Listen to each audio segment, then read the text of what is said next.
жер тилкесин алуу үчүн Ош шаарында кезек күткөн адамдардын саны 21 миңден ашты.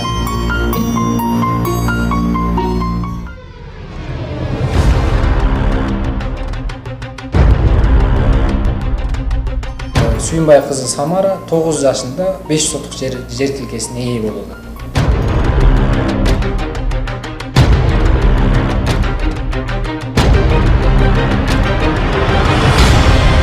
Пять соток участок и за 100 тысяч дают.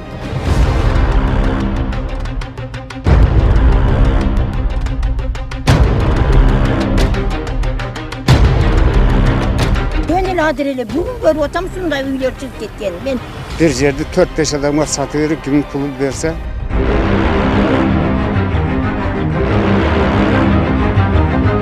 Өз билемдик менен, мындайча айтканда шылуундук менен жер тилкелерин сатып азыр ушул күнгө чейин шылуундук менен